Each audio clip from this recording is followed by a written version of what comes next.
And Gabby Williams were slow to get up after a collision underneath the basket. Here's what happened. Oh, that is a major collision for the two of them. They both knock heads. It took them both some time to get to their feet. And Gabby Williams were slow to get up after a collision underneath the basket. Here's what happened. Oh, that is a major collision for the two of them. They both knock heads. It took them both some time to get to their feet. Lexie Hall took a head-to-head collision so bad fans thought her night was over. Minutes later, she returned to the court with a knot on her forehead, diving for rebounds like nothing happened. And that single act of toughness told you everything you need to know about this Indiana Fever team. They walked into Nike's big Caitlin Clark celebration night without Caitlin, without half their guards, and walked out with a season-sweeping win over the Seattle Storm. So how did Hull, Aaliyah Boston, Odyssey Sims, and Kelsey Mitchell flip the entire Fever narrative in one night? And what did Aaliyah Boston say about the game that has the entire locker room fired up? If you support the Fever, then comment "I've got the fever." Let's go. Woo! First home game. Got a dub. Let's get it. Big dub. Let's go. Fever dub. Bow. Woo! Dubs. It's giving. First home game. Got a dub. Let's get it. Big dub. Let's go. Dub. It's giving sweet. Indiana's challenges started well before the opening tip. Caitlin Clark was still sidelined with a groin injury that had already kept her out since mid-July. Joining her on the unavailable list were Sophie Cunningham, Ari McDonald, and Sydney Carlson, all dealing with season-ending injuries while Chloe BBY was still managing knee discomfort. That left the Fever without most of their guard rotation, forcing the bench to stretch thin and the starters to carry heavy minutes on a crucial night. AB has been the one that's been most affected by all of our injuries. You know, all of the point guards that know how to get her the ball and how they get it to her. And it's not just getting her the ball, it's where you get it to her. You know, getting it to her on time, on target, thinking one pass ahead, all that matters. And I thought today her aggressiveness with the ball in her hands to the rim, getting into defenders, playing low to high instead of high to low. When she plays like that, there's nobody that can stop her. And, she set the tone for us, really on both ends. She had the NECA assignment as well, and set the tone for us on both ends. And, she was terrific. The timing couldn't have been tougher. Indiana had just dropped 4 of their last 5 games, slipping back toward the edge of the playoff picture. They entered the matchup with a 19-win, 18-loss record, holding the 8th and final postseason spot, while Seattle sat directly ahead of them in 6th. Every possession carried weight, not just to avoid another loss streak, but to claw upward in a standings race separated by a single win. For players and fans alike, the urgency was impossible to ignore. Aaliyah, this is a string of games, beginning of a string of games against the teams you're competing for a playoff spot against. Did this game feel more important in that regard? And I guess how big was it to get a win in this one? Yeah, going into this game, we talked about that this was going to be a big game for us, considering the standings where Seattle was. But, going into the West Coast trip, right now we're just going to be focused on LA. That's kind of been our motto this entire season, is just focus on the game ahead of you. Be where your feet are. And so starting tomorrow, we're going to be looking at LA. But this next string of games definitely important for us. But we got to take it one game at a time. And yet the atmosphere inside Gainbridge Fieldhouse told a different story before the ball was tossed. Caitlin Clark's new Nike logo reveal had turned the arena into an off-court celebration with banners strung across railings, promotional shirts flooding the stands, and fans lining up to snap selfies against branded backdrops. It was a night carefully built around Clark's superstardom, her influence as both a player and a cultural icon. But the irony cut sharp. Clark herself was only on the sidelines, watching from courtside while teammates fought to keep the team's playoff push alive. Feels good. Got the pants, got the charms, necklace, zipper. Weight, zipper. Everything on the floor.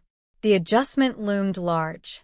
Without Clark's outside shooting to stretch defenses, and without several veteran ball handlers to steady the offense, Indiana had to lean into inside scoring and rebounding just to give themselves a chance. Seattle, featuring a veteran core still aiming to secure their own playoff positioning, looked like the kind of opponent that could fully exploit Indiana's short rotation. Few in the building expected something other than a close fight at best. It's special. I mean, there's very few people who get the opportunity to say that they have a logo and to make the impact that she makes, not just I think in the sport, but globally just by being who she is. She's a connector. She brings people together, and I think for us to be a part of that, and whether it's as simple as being able to celebrate all of these things with her, or as much as walking out into the arena and seeing the whiteout on the chairs out there. It's really cool. And it's really special too, and shoot, I'm talking about it right now, and just feeling the intense gratitude for me personally being in women's basketball to be able to be a part of this moment, and to celebrate with her. Still, the Fever players carried themselves with a different energy. Rather than letting the injuries and the celebratory distractions define the night, they embraced the moment like a test of toughness. Every defensive rotation seemed sharper. Every box-out drew just a little more contact, and the crowd, fueled by Clark's off-court presence, but desperate for someone else to rise, began to rally behind the effort on the floor. It was in that fragile, high-pressure environment that the defining scene of the night happened. One collision that put all of Indiana's resilience into focus.